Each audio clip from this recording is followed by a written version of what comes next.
This is Stephen Frew. Hi, welcome to the Scaffolding of Marriage, a series of podcasts that we're talking about how to increase longevity in marriage and in your life, of course. If you increase longevity in your marriage, you're going to increase longevity in your life.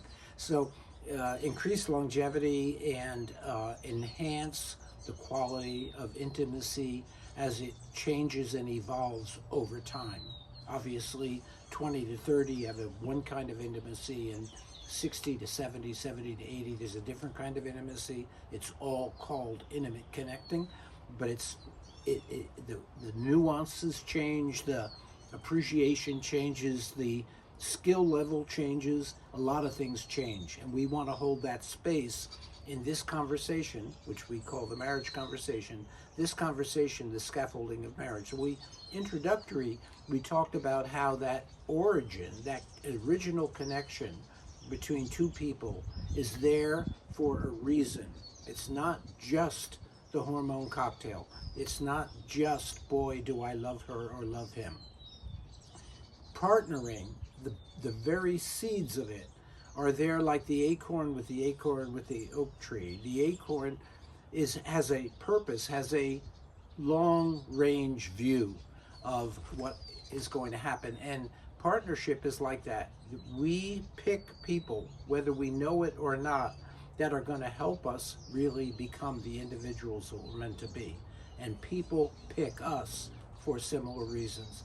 Not only that, but that we can pick a partner who I can give to them what is genius within me, what is true of me, what is my creative center, what is my spiritual center.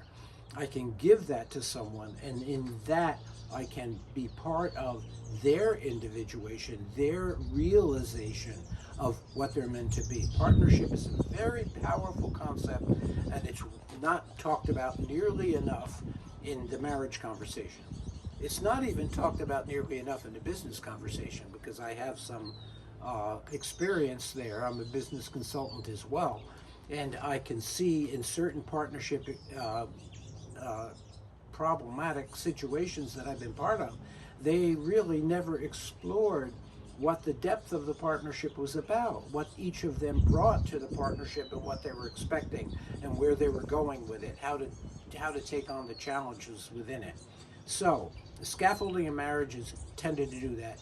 We say there's the origin, and then there's the first phase. First phase is called elementary. If you think of it with a typical example, we're not saying this is true of all couples, but a typical in our culture example is woman meets man meets woman, and they say, let's get married and have children.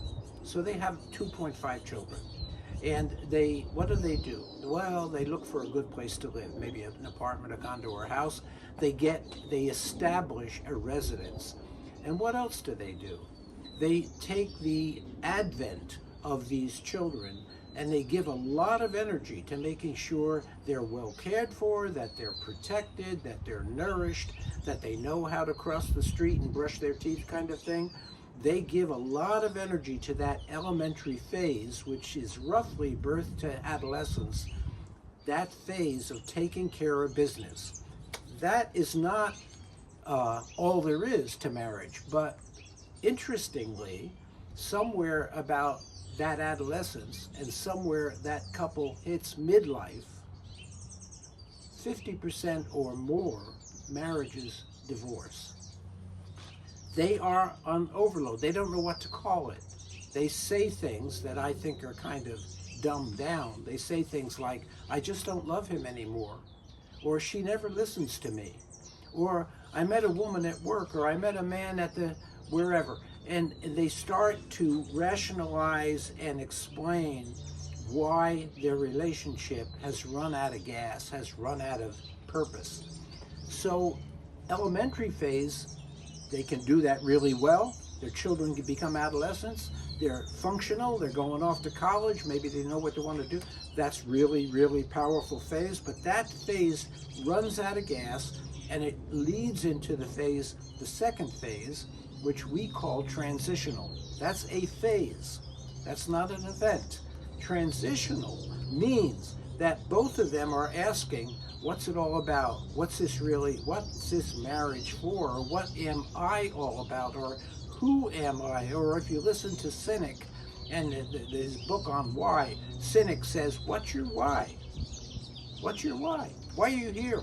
What are you doing? Why are you with her or him? So forth. Your why drives the conversation.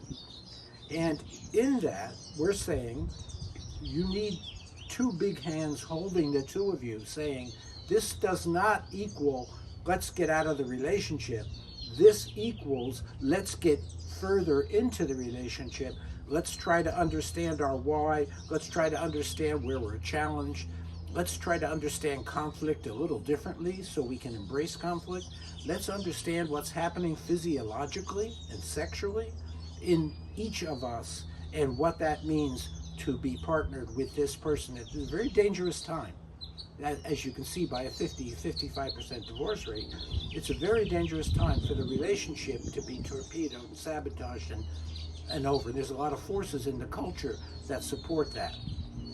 There's a lot of attorneys that support that, because that's how they make their living. But there's a lot of forces in the culture that support, because we live in an entertainment culture, we live in a culture that says, well, maybe you just don't love her anymore, maybe you just don't. And then there's somebody new, there's Biff or Betty Boop, and maybe that's what really, I need a different person, I need to do. So there's a kind of rationalization to the ending, but the transitional phase says, Transitional phase says why and what's happening and what are we going to do about it.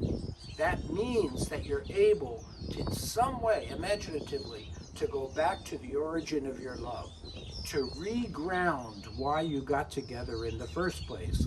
If you can do that, you can use transitional to ask the right questions of yourself and of each other. You probably need a guide to do that, a therapist or a coach. You need somebody to maybe hold that space with you so you can explore it. If you have enough courage, and if you can connect to the origin of your love, you can work through that and get to the third phase. Now the third phase we call the transformational phase. That's the phase, for using our original example of man and wife married, get two children, children are adolescents.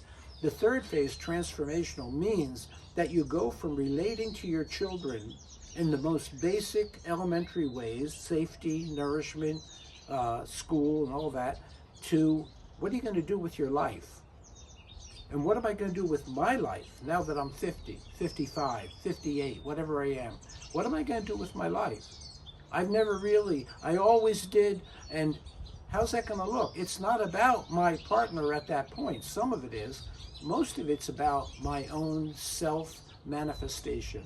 A new me is evolving and wanting to be born into the world. Transformation means not only with my children, because the mother, for example, goes from being the nourisher and the safety protector and brush your teeth and wipe your butt. She goes from that to who are you? If she doesn't do that, she becomes a helicopter mother. She hovers over them and they no longer want it. They say, back off.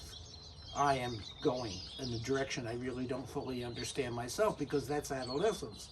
So adolescence mirrors midlife. Midlife mirrors adolescence in this way. It's a who am I really and why am I really moment. If you can allow that, then in transformation, you more and more have confidence in who, not only who you are, but who you are becoming. And that's a different conversation with your partner.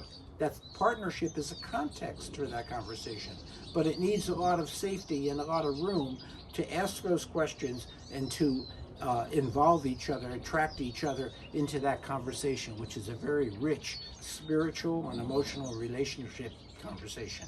That's transformation. Is a whole lot more, and we're going to do a whole lot more with that. But the fourth phase we call service. Because as you move into this person that you've been meant to be all along, and that you're meant to be now, you're discovering your legacy. You're discovering what you are here, what you want to leave behind, not only with your children and your partner, but with the world. And there's a service dimension to that, which means, where's my generosity? Where's my spiritual depth? How do I want what's my headstone going to say? How do I want the world to be impacted by my presence? That's all about service, and we have a lot to say about that. So that's the 4 phases: elementary, transitional, transformative, and service, that we're going to be looking at much more closely in this series on the scaffolding of marriage. Thanks for listening. This is Stephen Frew.